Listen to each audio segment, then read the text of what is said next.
Hello students, welcome back to my YouTube channel K English education.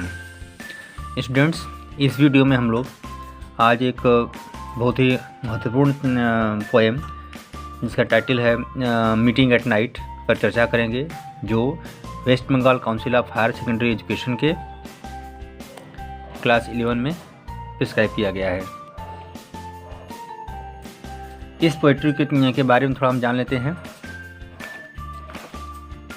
देखिए, meeting at night ये compose किया गया है रॉबर्ट ब्राउनिंग के द्वारा। ठीक है, रॉबर्ट ब्राउनिंग के द्वारा ये लिखा गया है, कंपोज किया गया है। और ये पहली बार it is first published in his collection entitled dramatic romances and lyrics, और इसे पब्लिश किया गया था 1845 में। ठीक है, इस पोइट्री का कंपेनियन पोएम है जिसका टाइटल है पार्टिंग एट मॉर्निंग। ठीक है, ये पोएम लिखा गया है ये जो पोइट्री है मीटिंग एट नाइट, यह एक लिरिकल पोएम है। अब लिरिकल पोएम क्या होता है? जो कि पर्सनल इमोशंस और फीलिंग को एक्सप्रेस करता है, और यूजुअली इसे फर्स्ट पर्सन में ही लिखा जाता है। ठीक है, ये रॉबर्ट ब्राउनिंग, इनकी पत्नी का नाम था एलिजाबेथ बैरेट। बाद में इनसे शादी होने के बाद इनका नाम हो गया एलिजाबेथ बैरेट ब्राउनिंग। ठीक है, रॉबर्ट ब्राउनिंग 1834 में वो इटली गए थे, और ये जो एलिजाबेथ हैं वो इटली की रहने वाली थी। और 1834 में जब इटली गए, वहीं पर उनसे इनकी एलिजाबेथ से मुलाकात हुई, और प्राइवेटली उन्होंने उनसे शादी कर ली बाद में, क्योंकि एलिजाबेथ के जो फादर थे वो नहीं चाहते थे कि उनकी बेटी लव मैरिज करे, क्योंकि वो लव मैरिज के प्रेम विवाह के खिलाफ थे। इसलिए दोनों रॉबर्ट ब्राउनिंग और एलिजाबेथ बैरेट दोनों ने प्राइवेटली जाकर के बाद में शादी कर ली थी। ठीक है, ये जो पोइट्री है, अच्छा, इस पोएम का राइम स्कीम क्या है? इस पोएम का राइम स्कीम है ABCCBADEFFET। आप लोग चाहे तो इस चीज़ को वीडियो पास करते हुए आप नोट डाउन भी कर सकते हैं। ठीक है, ये जो पोएम है, this poem reveals the urgency of a lover to meet his beloved. ठीक है, और it is a love poem. ये जो मीटिंग एट नाइट है, ये एक लव पोएम है। कितने लाइन की? 12 लाइन्स की। ठीक है, that means 2 stanzas of 6 lines each. It is written in iambic tetrameter है। It is written in iambic tetrameter. अब इयम्बिक टेट्रामीटर क्या होता है? इयम्बिक टेट्रामीटर बोलते हैं इट इज़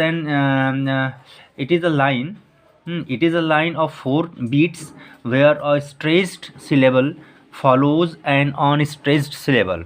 ठीक है, ये इयम्बिक टेट्रामीटर होता है। ये पोएटिक वर्जन है, पैटर्न है। और the theme of the poem is the urgency of the lovers to meet each other. ठीक है, the theme of the poem, एक बार आप चाहे तो इसको वीडियो पॉज करके नोट डाउन भी कर सकते हैं। The theme of the poem is the urgency of lovers to meet each other. ठीक है, ये तो पोएट के बारे में एक ब्रीफ डिस्क्रिप्शन हो गया। अब हम लोग पोएम को इनके बारे में लाइन बाय लाइन देखेंगे। पोएम है the grey sea and the long black land. The grey sea and the long black land and the yellow half moon large and low. In the yellow half moon, large and low, and the startled little waves that leap। फिर से देखिए, the grey सी जो describe कर रहा है कि एक जो है एक फेडेड ब्लैक लैंड को डिस्क्राइब करने के बारे में कर रहा है। It is the colour, this colour suggest that the evening, suggestive of the evening, मतलब ये जो है शाम के समय को इंडिकेट कर रहा है।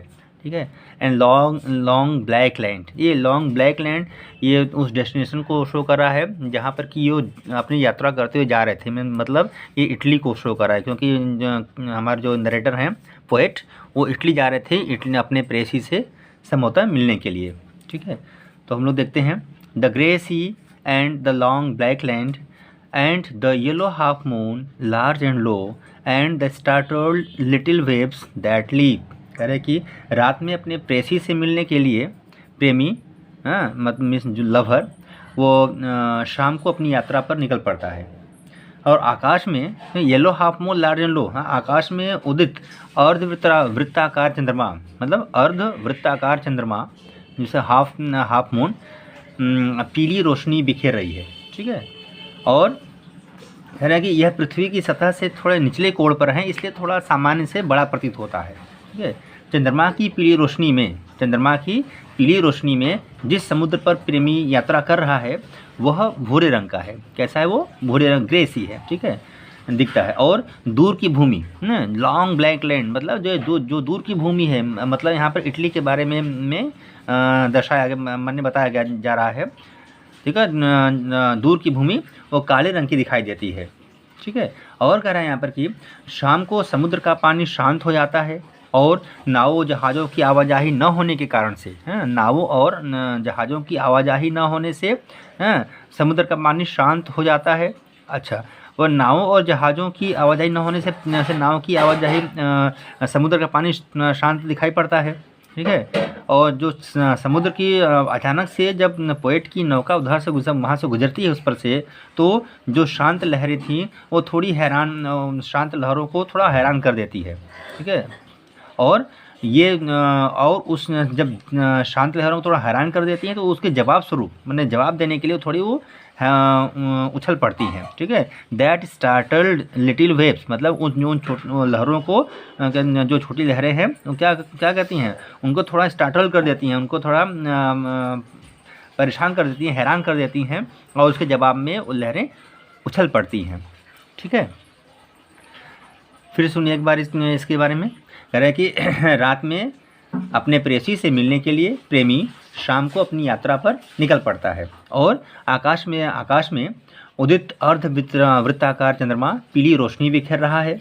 यह पृथ्वी की सतह से थोड़े एक निचले कोण पर है, जिस कारण से ये थोड़ा सामान्य से बड़ा प्रतीत होता है। चंद्रमा की पीली रोशनी में जिस समुद्र पर प्रेमी यात्रा कर रहा है वह भूरे रंग का, ग्रे कलर का दिखता है। और दूर की भूमि जो संभवतः इटली है, इटली देश है, ठीक है, काले रंग की दिखाई देती है। शाम को समुद्र का पानी शांत हो जाता है और नावों और जहाज़ों की आवाजाही न होने के कारण प्रेमी की नाव चलने से समुद्र की छोटी लहरों को हैरान कर देती हैं। ठीक है, और ये जवाब में वो लहरें उछल पड़ती हैं। फिर आगे देखिए, कह रहा है कि in fiery ringlets from their sleep as I gain the cove with pushing prow and quench its speed in the slushy sand. अब आई देखिए यहाँ पे एपॉस्ट्रोफी कॉमा दिया हुआ है, इसलिए इन माने इन का ये पोएटिक फॉर्म है। ठीक है, इसको इन पढ़ेंगे तो and quench its speed in the slushy sand. ठीक है, यहाँ पर हमारा जो पोएट क्या कर रहा है कि शाम को समुद्र की लहरें मानो सो गई हो। कह रहा है कि in fiery ringlets from their sleep as I gain the cove with pushing prow, ठीक है, and quench its speed in the slushy sand. ठीक है, होप का मतलब होता है inlet where the boat can be anchored. ठीक है, कह रहे हैं कि शाम की इसका मतलब देखिए, शाम को समुद्र की लहरें मानो सो गई हो, इसलिए प्रेमी की नाव की गति के कारण लहरें छोटे छोटे घेरे में टूट जाती हैं। जो लहरें हैं समुद्र की छोटे छोटे घेरे में टूट जाती हैं। समय के साथ प्रेमी की नौका उस कोव के पास, ठीक है, जो इनलेट है ना, वहाँ पर पहुँचती है जहाँ पर नावों का लंगर डाला जाता है। ठीक है, और कह रहे हैं कि जिस स्थान पर समुद्र की तट के साथ कीचड़ मिला हुआ है, मतलब कि जो स्लशी सैंड है वहाँ पर उसकी नौका आती है। और यह नाव जब वहाँ पर पहुँचने से क्या होता है, जब स्लशी सैंड के पास जब नौका पहुँचती है तो अपने आप वो धीमी हो जाती है, मतलब रुक जाती है। और प्रेमी को, जो लवर है, जो अपनी जो सी वॉयस कर रहा है, या हम बोलें कि जो समुद्र की यात्रा कर रहा है नाव से, है वो वहाँ पर उसे उतरना पड़ता है। ठीक है, अब आगे देखिए, then a mile of warm sea scented beach, 3 fields to cross till a form appears. ठीक है, टिल अ फॉर्म्स अपीयर फिर कह रहे आगे और tap at the pane the quick sharp scratch, ठीक है। देखिए then a mile of warm sea scented beach. अब देखिए कह रहे हैं वार्म मतलब हॉट होता है यहाँ पर, सी सेंटेड मतलब क्या हुआ, सी सेंटेड बीच का मतलब क्या हुआ, कह रहे हैं कि full of fragrance of the flora and fauna of the sea, ठीक है। कह रहे हैं कि देन अ माइल, जब वो समुद्र से जब अपनी नौका से उतरते हैं तो अपनी समुद्री यात्रा के बाद, ठीक है, प्रेमी समुद्र तट पर 1 मील चलता है, समुद्र तट पर 1 मील चलता है। वह स्थान अभी भी समुद्र के वनस्पतियों और जीवों की सुगंध से भरपूर है, ठीक है। कह रहे हैं कि then a mile of warm sea scented beach, जो कि वह जो समुद्री तट है वह अभी भी वहाँ के वनस्पतियों और जीवों की सुगंध से भरपूर है, सुगंध को वहन करता है। और फिर उसके पश्चात ही 3 fields to cross till a farm appears, और फिर उसके पश्चात वो 3 मैदानी भागों को की ओर चलता है। अब यहाँ पर 3 फील्ड्स कहने का मतलब क्या हो जाएगा, ये 3 जो है एक नंबर है, ठीक है। अब 3 फील्ड्स यहाँ पर जो इस चीज़ को सजेस्ट कर रहा है, मानो कि 3 ऑब्स्टिकल्स हों, ठीक है, जो कि प्रेमी को अपनी प्रेयसी से के पास जाते समय उसे फेस करना पड़ता है। अब ये 3 ऑब्स्टिकल्स क्या हो सकते हैं, कह रहे हैं कि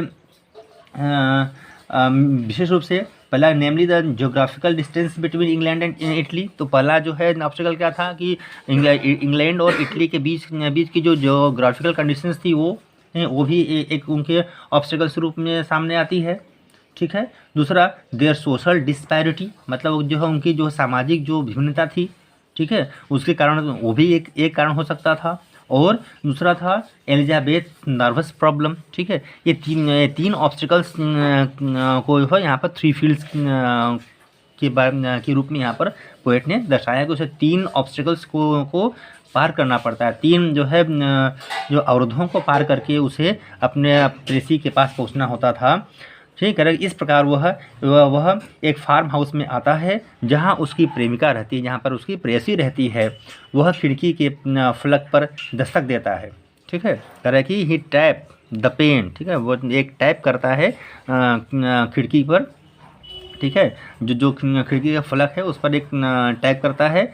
और प्रियतमा जो कि दूसरी तरफ है, इसमें से उसके नाखूनों से उस पर एक रगड़ करता है, एक स्क्रैप मैंने शार्प स्क्रैच करता है उस पर, ठीक है। और फिर उसके पश्चात कह रहा है कि and blue spurt of a lighted match, and blue spurt of a lighted match and a voice less loud through its joys and fears then the 2 hearts beating each to each. फिर देखिए क्या कर रहे हैं यहाँ पर, ये प्रेमी माचिस की तीली जलाता है। फिर उसके बाद कह रहा है कि a blue spot of a lighted match, ना जो प्रेमी है वो एक माचिस की तीली जलाता है।